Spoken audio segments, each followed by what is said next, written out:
Audio okay, focus okay അല്ലേ? Okay. ആ, നമസ്കാരം. അപ്പോൾ ഇന്നിപ്പോൾ അടുക്കളയിൽ കയറാം. നമുക്ക് അടുക്കളയിൽ കയറുന്ന സ്ത്രീകളെല്ലാം സ്ത്രീ ശാക്തീകരണം, സ്ത്രീ സ്വതന്ത്രവാദം എന്നൊക്കെ പറഞ്ഞ് പുറത്തേക്ക് പോയി. അപ്പോൾ വീട്ടി ഭട്ടതിരിപ്പാടിൻ്റെ നാടകം ഓർമ്മയില്ലേ? അടുക്കളയിൽ നിന്നും അരങ്ങത്തേക്ക്. അടുക്കളയിലിരുന്ന മഹതി വനിതകളെല്ലാം അരങ്ങത്തേക്ക് പോയി കഴിഞ്ഞു. അപ്പോൾ അടുക്കളയിൽ ആരാ? ഞഞ്ഞം കഴിക്കണ്ടേ? ഈ അവസ്ഥ മുതലെടുത്തുകൊണ്ട് സ്വിഗ്ഗി, സൊമാറ്റോ നമ്മുടെ അടുക്കളയിൽ വന്നിരിക്കുകയാണ്. ഹോട്ടലാണെങ്കിലോ ബംഗാളികളാണ് ഭക്ഷണം ഉണ്ടാക്കുന്നത്. ഈ ബംഗാളികൾ എല്ലാവരും അല്ല, ചമ്മത്തി കുളിക്കില്ല, തൂറിയ ചന്തി കഴുകൂല. ഇവരുണ്ടാക്കുന്ന ഭക്ഷണമാണ് നമ്മൾ നല്ല ടേസ്റ്റോടുകൂടി ആഹരിക്കുന്നത്. നമുക്കിതൊന്നും വേണ്ട. നാഗെ ഓർമ്മയുണ്ടോ? നാഗശൈലന്ദ്രി അവർ പറഞ്ഞൊരു വാക്കുണ്ട്, വിരലുകളില്ലേ, കൈകളില്ലേ, അരിയില്ലേ, നാഴിയരി, അതെടുത്ത് ഉണ്ടാക്കി ഭക്ഷിക്കും. നമുക്ക് ഭക്ഷിക്കാം. നാഗെ മനസാസ്മരാമി, നമുക്ക് ഭക്ഷണം ഉണ്ടാക്കാം. ഇന്ന് നമ്മൾ വളരെ ലളിതമായിട്ട് ഉണ്ടാക്കാൻ തീരുമാനിച്ചിരിക്കുന്നതാണ് ഉപ്പുമാവ്. നമുക്ക് പ്രാതലായിട്ട് കഴിക്കാൻ പറ്റിയത്. അപ്പോൾ ഉപ്പുമാവ് കുക്കിംഗ് ചെയ്യുമ്പോൾ ആദ്യമായിട്ട് നമുക്ക് ക്ഷമയാണ് വേണ്ടത്. നല്ല ക്ഷമ വേണം. ക്ഷമ എന്ന് പറഞ്ഞാൽ സാധാരണ ക്ഷമ സ്ത്രീകൾക്കാണ്, ആണുങ്ങൾക്കില്ല. പക്ഷെ ആ ക്ഷമയോളം നമ്മൾ താഴണം. ക്ഷമയാം ദരിദ്രി എന്നാണ് സ്ത്രീകളെ പറ്റി പറഞ്ഞിരിക്കുന്നത്. അവർക്കാണ് ക്ഷമ പറഞ്ഞിരിക്കുന്നത്. ആ ശ്ലോകം എങ്ങനെയാട്ടാ? കാര്യേഷു മന്ത്രി, കർമ്മേഷു ദാസി, രൂപേഷു ലക്ഷ്മി, ക്ഷമയാം ദരിദ്രി, സ്നേഹേഷു മാത, ശയനേഷു വേശ്യ, ഷത്കർമ്മനാരി, കുലധർമ്മ പത്നി എന്നാണ്. അതാണ് ആ പഴയ ആ നിസാരത്തിൽ പറഞ്ഞിരിക്കുന്ന ശ്ലോകമാണത്. സ്ത്രീകൾ ഒരു ഉത്തമയായ പത്നി എങ്ങനെയായിരിക്കണം? ഷട്കർമ്മനാരി കുലധർമ്മ പത്നി എങ്ങനെയായിരിക്കണം? അതായത് പറയുന്നത് കാര്യേഷു മന്ത്രി, കാര്യത്തിൽ മന്ത്രിയെ പോലെയും, കർമ്മേഷു ദാസി, കർമ്മത്തിൽ ദാസിയെ പോലെയും, രൂപേഷു ലക്ഷ്മി, ലക്ഷ്മിയെ പോലെ ആയിട്ടുള്ളവളും, ക്ഷമയാം ദരിദ്രി, ഭൂമിയോട് ക്ഷമിക്കുന്നവളും, സ്നേഹേഷു മാത, അമ്മയെപ്പോലെ സ്നേഹിക്കാൻ കഴിവുള്ളവളും, ശയനേഷു വേശ്യ, വേശ്യയെപ്പോലെ ശയിക്കുന്നതുമായ ഏത് സ്ത്രീയാണോ ഈ 6 കർമ്മങ്ങളും ഈ 6 ഗുണങ്ങളും ഏത് സ്ത്രീയിലാണോ ഒത്തത് ചേരുന്നത്, അവളാണ് കുലസ്ത്രീ. ഷട്കർമ്മനാരി കുലധർമ്മപത്നി, കുലധർമ്മപത്നി എന്ന് പറയുന്നു. അപ്പോൾ നമ്മുടെ പത്നി പോയി. അപ്പം നമുക്ക് ഈ ഒരു പാചകത്തിലേക്ക് ക്ഷമയോടുകൂടി ക്ഷമ ആർജിച്ചുകൊണ്ട് നമുക്ക് തുടങ്ങാം.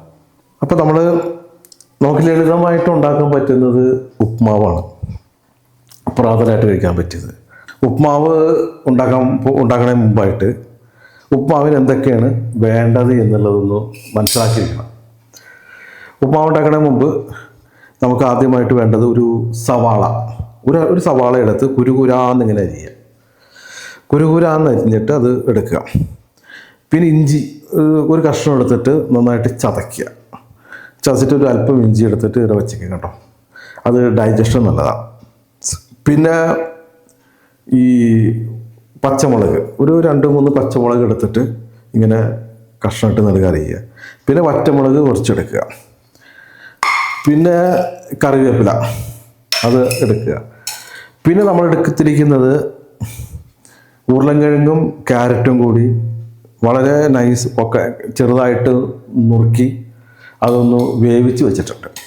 അതിന് കാരണം ഈ റവ എന്ന് പറയുന്ന സാധനം ഈ ഒരു തരം സംസ്കരണ വിധേയമായിട്ട് എടുക്കുന്ന ഒരു പ്രോസസ്സിലൂടെ, ഒരു റിഫൈൻഡ് പ്രോസസ്സിലൂടെ പുറത്തു വരുന്ന സാധനമാണ്. അതിൻ്റെ ഈ ആട്ടയായാലും മൈദയായാലും ഒരു ഗോതമ്പിൽ നിന്നൊക്കെ എടുക്കുന്ന ഒരു സാധനമാണ്. അപ്പോൾ ഇതങ്ങനെ റിഫൈൻ ചെയ്തൊക്കെ എടുക്കുമ്പോൾ ഇതിനകത്ത് ഉണ്ടാകുന്ന നമുക്ക് ഡൈജഷന് അത് പെർഫെക്റ്റ് ആവട്ടെ, അതിന് ഏറ്റവും നല്ലതാണ് ഇതിൻ്റെ കൂടെ വെജിറ്റബിൾസ് ആഡ് ചെയ്താൽ. ഇത്രയും ഐറ്റംസ് എടുക്കും. ഒപ്പം തന്നെ നമ്മൾ വെളിച്ചെണ്ണയിലാണ് ഉപ്മാവ് ഉണ്ടാക്കാൻ പോകുന്നത്. വെളിച്ചെണ്ണയെ പറ്റി പറയുമ്പോൾ 2 വാക്ക് പറയാതെ വയ്യ. ഇപ്പോൾ നമുക്കറിയാം വെളിച്ചെണ്ണയ്ക്ക് 1 ലിറ്റർ കണ്ടത് ശരാശരി 400 രൂപയാണ്, ഭയങ്കര വില. അപ്പോൾ ഇത്രയും വില വരുമ്പോൾ ഇതിൽ സ്വാഭാവികമായിട്ടും മായം ചേർന്നിരിക്കും. അപ്പോൾ എന്താണ് വെളിച്ചെണ്ണയിൽ സാധാരണയായിട്ട് മായം ചേർക്കുന്നതെന്ന് പറഞ്ഞാൽ, 1 solvent detergent oil, 2 palm kernel oil ചേർക്കും, പിന്നെ ലിക്വിഡ് പാരഫിൻ. ഈ 3 ലിക്വിഡ് പാരഫിൻ എന്ന് പറഞ്ഞു കഴിഞ്ഞാൽ അത് പെട്രോളിയം പ്രോഡക്റ്റാണ്. ഇതാണ് സാർവത്രികമായിട്ട് വെളിച്ചെണ്ണ ചേർക്കുന്നത്. അപ്പോൾ ഞങ്ങളൊക്കെ എന്ന് പറഞ്ഞു കഴിഞ്ഞാൽ വെളിച്ചെണ്ണ ഈ പറഞ്ഞ പോലെ പരമാവധി കൊപ്രയൊക്കെ സംഘടിപ്പിച്ച് ഒക്കെ ആട്ടി, സ്വന്തം നിലയിൽ ആട്ടിയൊക്കെയാണ് വെളിച്ചെണ്ണ ഉണ്ടാക്കുന്നത്. കഴിവതും നല്ല വെളിച്ചെണ്ണ നോക്കി, വിശ്വസിക്കാൻ കൊള്ളാവുന്ന വെളിച്ചെണ്ണ നോക്കി വാങ്ങാൻ ശ്രമിക്കുക. മിനിമം കേരഫെഡ്, അത് സർക്കാരിൻ്റെ സ്ഥാപനമായതുകൊണ്ട് കുറേ ഒരു പരിധി വരെയൊക്കെ നമുക്ക് വിശ്വസിച്ച് വാങ്ങാവുന്ന സാധനമാണ് കേരഫെഡ്. ഇപ്പോൾ തമിഴ്നാട്ടിൽ നിന്നൊക്കെ എത്ര 10,000-20,000 രൂപ കൊടുത്ത് കഴിഞ്ഞാൽ ഒരു ചക്ക് കിട്ടും. ഈ ചക്ക് ഇങ്ങനെ എല്ലാ കച്ചവടക്കാരും ഇല്ല കേട്ടോ, ചക്ക് ഇങ്ങനെ കാണാൻ വെച്ചിട്ട് തമിഴ്നാട് വെളിച്ചെണ്ണ തന്നെ ഇങ്ങനെ ഉപവാസത്തൊക്കെ നമ്മുടെ മുമ്പിൽ കൊണ്ടുവന്ന് ഇങ്ങനെ കാണിച്ച് വിൽക്കുന്ന കള്ളക്കച്ചവടക്കാർ നമ്മുടെ ഇടയിലുണ്ട്. പക്ഷെ അത്തരം വെളിച്ചെണ്ണ എന്ത് വാങ്ങരുത്. അത് വെളിച്ചെണ്ണ അങ്ങനെ ചെയ്ത് കഴിഞ്ഞാൽ ഒന്ന് ഓർക്കുക, നമ്മുടെ വയറാണ്, നമ്മുടെ കുടലാണ്, നമ്മുടെ കിഡ്നിയാണ്, നമ്മുടെ ലിവറാണ്, നമ്മുടെ ആന്തരിക അവയവങ്ങളാണ്. ഒരു പരിക്കുകളും പറ്റാതെ സൂക്ഷിച്ച അവനവന് തന്നെ നല്ലത്. പിന്നെ ഈ വെളിച്ചെണ്ണയിൽ കൊളസ്ട്രോൾ ഉണ്ട്, അത് സാച്ചുറേറ്റഡ് ഫാറ്റ് ഏതാണ്ട് 80-82% സാച്ചുറേറ്റഡ് ഫാറ്റ് ഉണ്ട് അത്. പക്ഷേ ഇതിനകത്ത് ലോറിക് ആസിഡ് ഉണ്ട്. ലോറിക് ആസിഡിൻ്റെ കണ്ടൻറ്റ് വളരെ കൂടുതലാണ്. അത് HDL ഉണ്ടാക്കും, നല്ല കൊളസ്ട്രോൾ ഉണ്ടാക്കും. അത് മനുഷ്യന് നല്ലതാണ്, ആരോഗ്യത്തിന് നല്ലതാണ്. എന്ന് വെച്ചിട്ട് ഇത് വാരി വലിച്ച് കഴിക്കൊന്നും വേണ്ട. ഇതൊന്നും ലിമിറ്റ് ചെയ്യുക. എണ്ണ എല്ലാം മറ്റെണ്ണകളുടെ കാര്യമൊക്കെ പിന്നീട് ഒരു അവസരം പറയാം. അപ്പോൾ എണ്ണയൊക്കെ ഒന്ന് ലിമിറ്റ് ചെയ്ത് ഉപയോഗിക്കുന്നതാണ് നമ്മുടെ ആരോഗ്യത്തിന് നല്ലത്. അപ്പോൾ നമുക്ക് ഇപ്പോൾ ഇതൊക്കെ വാരി വലിച്ചൊക്കെ പ്രശ്നമൊക്കെ ഉണ്ടായി കഴിഞ്ഞാൽ നമുക്കറിയാം, ഹോസ്പിറ്റലുകൾ ഇന്നലെ വരെ എന്താ പറയുക, ഒരു ചെറിയൊരു ക്ലിനിക്ക് ഇട്ട ഡോക്ടർമാരൊക്കെയാണ് പിന്നെ കുറച്ച് നാൾ കഴിയുമ്പോൾ വലിയൊരു സൂപ്പർ സ്പെഷ്യാലിറ്റി ഹോസ്പിറ്റലൊക്കെ ഉടമകളായിട്ട്, ബഹുനില ഹോസ്പിറ്റൽ കെട്ടിടങ്ങളുടെ ഉടമകളായിട്ട് മാറുന്നത്. അപ്പോൾ നമ്മുടേതായ രീതി കരുതിയാൽ നമ്മുടെ പോക്കറ്റിലെ പണം നമ്മുടെ കയ്യിലിരിക്കും. ഉപ്മാവ് ഉണ്ടാക്കുമ്പോൾ ആദ്യം തന്നെ നമ്മളൊന്ന് സ്റ്റവ് കത്തിക്കുക. സ്റ്റവ് ഇങ്ങനെ കത്തിക്കുക. സ്റ്റവ് നല്ലോണം കത്തിക്കുക. കത്തിച്ചിട്ട് പിന്നെ ഉപ്മാവിനെ പറ്റി പറഞ്ഞാൽ അത് ഒരുപാട് പോഷക മൂല്യങ്ങൾ അടങ്ങിയിരിക്കുന്ന ഒരു സാധനമാണ് ഉപ്മാവ് എന്ന് പറഞ്ഞ സാധനം. നമുക്ക് ഈ പറഞ്ഞ പോലെ രാവിലെ പ്രാതലിന് കഴിക്കാൻ വളരെയധികം നല്ലൊരു സാധനമാണ് ഉപ്മാവ്. ഈ ഉപ്പുമാവിൽ പറയാം, ഒന്ന്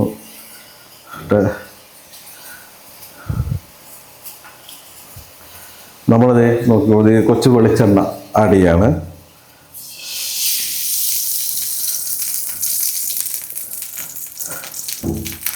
വെളിച്ചെണ്ണ ആഡ് ചെയ്യണം കേട്ടോ. പിന്നെ ഇതിൽ നമ്മൾ കുറച്ച് കടുക് ഇടുകയാണ്. കടുക് നമ്മൾ വെളിച്ചെണ്ണ തിളച്ച് കഴിഞ്ഞാൽ അതിൽ കുറച്ച് കടുക് ഇടുക.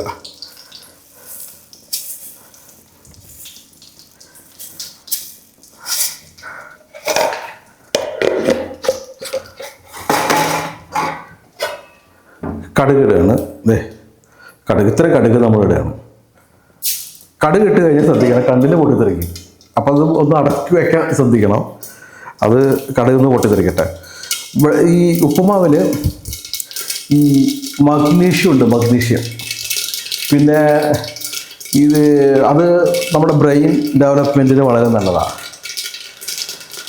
ബ്രെയിനിൻ്റെ ഒരു ഫങ്ഷനിങ്ങിന് വളരെ നല്ലതാണ് മഗ്നീഷ്യം. പിന്നെ കാൽസ്യം ഉണ്ട്.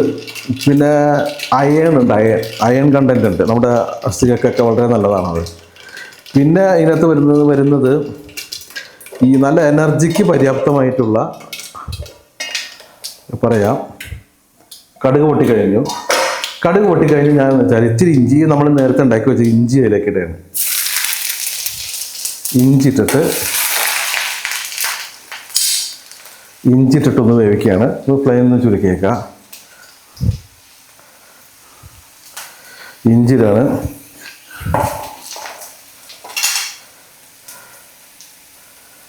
ഇതേ ഇതിട്ടു, നമ്മുടെ വറ്റമുളക് ഇട്ടു കേട്ടോ. വറ്റമുളക് ഇട്ടിട്ട് ഇതൊന്ന് റെഡിയാക്കാണ്. പിന്നെ നമ്മൾ സവാള നോക്കിക്കോളൂ, സവാള ഇടാണ്. സവാള മുളകും കൂടി ഇടണം. ഇത് വേവട്ടെ. ഇതൊന്ന് മൊരിയുമ്പോൾ ഇത് ഇത്തിരി ഉപ്പിടണം. അതിൽ ഈ സവാള വേഗം ഒന്ന് മൊരിഞ്ഞ് കിട്ടാൻ വേണ്ടി ഇത്തിരി ഉപ്പിടണം. ഇപ്പോഴേ ഉപ്പിടണം, വളരെ നല്ലതാണ്. ഇത്തിരി ഉപ്പിട്ട് കഴിഞ്ഞാൽ വേഗം ഒന്ന് കുറച്ച് ഒരു പൊടിക്ക് ഉപ്പിട്ടേക്കാം.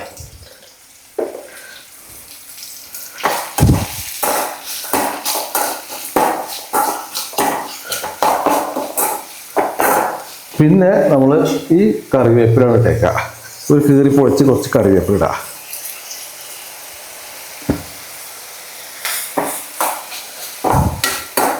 അവിടെ കിടന്ന് വേവട്ടെ.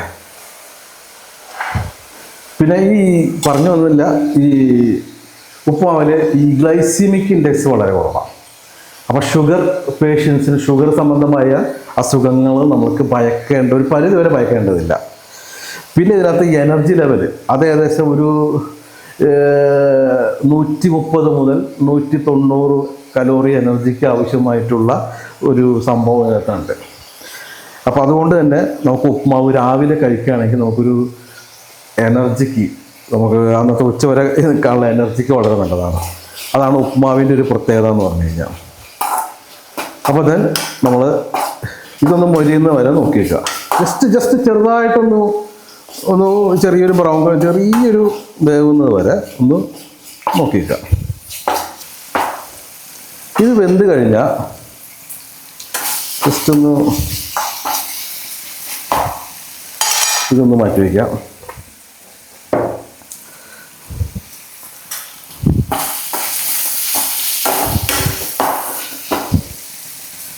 ഇതിലേക്ക് കുറച്ച് വെള്ളം ഒഴിക്കുക. വെള്ളം തിളയ്ക്കണം കേട്ടോ. വെള്ളം തിളയ്ക്കാണ്ട് റബ് ഇടാൻ പാടില്ല. റബ് ഇട്ടിട്ട് ഈ സാധനങ്ങൾ ഇടുക. നമ്മൾ വെച്ചിരിക്കുന്ന സാധനം, നേരത്തെ തയ്യാറാക്കി വെച്ചിരിക്കുന്ന ഈ വെജിറ്റബിൾസ് ഇതിലേക്ക് ഇട്ടിട്ട് തിളയ്ക്കുന്ന വരെ നോക്കിക്കുക. ഫ്ലെയിം ഒന്ന് കൂട്ടി വെച്ചാൽ തിളയ്ക്കുന്ന വരെ നോക്കിക്കുക. ഇത് ഉഴുന്ന് മാറ്റാം.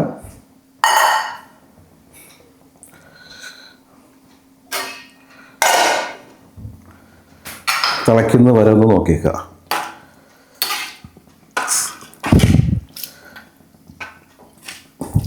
അപ്പോൾ ഉപ്പുമാവിൻ്റെ പ്രത്യേകതകൾ പറഞ്ഞു. ഈ എന്താ പറയുക, വെളിച്ചെണ്ണയിലെ മായം പറഞ്ഞു. അപ്പോൾ മറ്റുള്ളതിൻ്റെയൊക്കെ ഗുണങ്ങളൊക്കെ, സവാളയൊക്കെ വളരെ നല്ലതാണെന്നറിയോ. അതൊക്കെ നമുക്ക് പിന്നീട് അതിനെക്കുറിച്ച് ചർച്ച ചെയ്യാം. അപ്പോൾ പിന്നെ നമുക്കിതിനകത്ത് കുറച്ച് കുരുമുളക്, ഒരു 2-3 തരി കുരുമുളക് ഇട്ടാൽ ഒന്ന് നല്ലതാണത്. അതൊന്ന് കടിക്കുമ്പോൾ ഒരു ചെറിയൊരു ടേസ്റ്റ് ഉണ്ട്. 2-3-4 തരിയാണ് ഇട്ടേക്കുക. കുരുമുളക് ചെറുതായിട്ടൊന്ന് ഇട്ടേക്കുക. ഇപ്പോൾ തിളച്ചിട്ടുണ്ട്. തിളച്ച് കഴിഞ്ഞ് ഫ്ലെയിം ഒന്ന് കുറ്റി വെക്കുക. എന്നിട്ട് റവ ആഡ് ചെയ്യുക.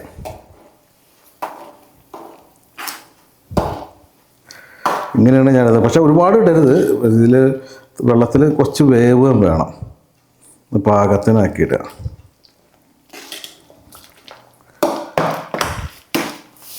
അത് കഴിഞ്ഞാൽ ഇതിവിടെ വച്ചിട്ട് ശരിക്കും നന്നായിട്ടൊന്ന് ഇതാക്കി കൊടുക്കണം.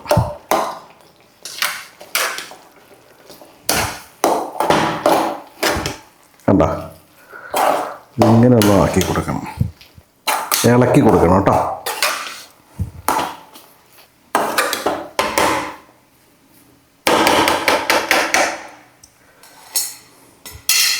എന്നിട്ട് ജസ്റ്റ് ഒന്ന് അടച്ചു വെച്ചേക്കാം. ദിവൻ ആവിയിലൊന്ന് വേവണം. ആവിയിൽ. അപ്പോൾ ഇനിയാണ് വേവൽ. അക്കപ്പാടി എൻജോയ് ചെയ്തുണ്ടാക്കാം. ഭക്ഷണം ഉണ്ടാക്കുമ്പോൾ എപ്പോഴും എൻജോയ് ചെയ്തുണ്ടാക്കണം. അത് അതിൻ്റേതായൊരു രസമാണ്. എന്നിട്ട് ഇങ്ങനെ അങ്ങോട്ട് വേവിക്കാം. വേവട്ടെ. അവിടെ കിടന്നൊന്നു വേവടാ. അങ്ങനെ വേവിക്കാം. ഓക്കെ. ഉപ്പുമാവ് അവിടെ കിടന്നൊന്നു വേവടാ. അങ്ങനെ വേവിക്കാം. അങ്ങനെ ഒരു വെന്ത് കഴിഞ്ഞ് നമുക്ക് ടേസ്റ്റ് നോക്കാം.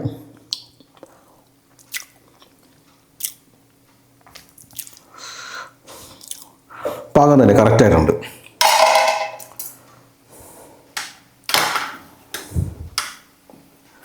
എന്താ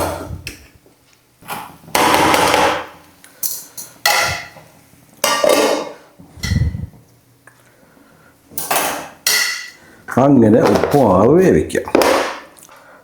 ഇനി നമ്മൾ ഉപ്പുമാവ് ഇറക്കൊരായി കഴിഞ്ഞു. ഉപ്പുമാവ് എടുക്കുക, സർവിങ് ഡിഷിലേക്ക് ആക്കുക. ഉപ്പുമാവ് എടുക്കുക, സർവിങ് ഡിഷിലേക്ക് ഇടുക. അങ്ങനെ ഉപ്പുമാവ് സർവിങ് ഡിഷിലേക്ക് ആയി. ഇത് നമുക്ക് പപ്പടം കൂട്ടിയിട്ടോ അല്ലെങ്കിൽ മറ്റെന്തെങ്കിലും പഴം കൂട്ടിയിട്ടോ അങ്ങനെ എന്ത് കൂട്ടിയിട്ട് നമുക്ക് കഴിക്കാവുന്നതാണ്. ഇതാണ് ഞാൻ വളരെ ലളിതമായിട്ടുണ്ടാക്കിയ ഉപ്പുമാവ്. ഓക്കെ, ഇനി അടുത്തൊരു സമയം കാണാം. നന്ദി, നമസ്കാരം.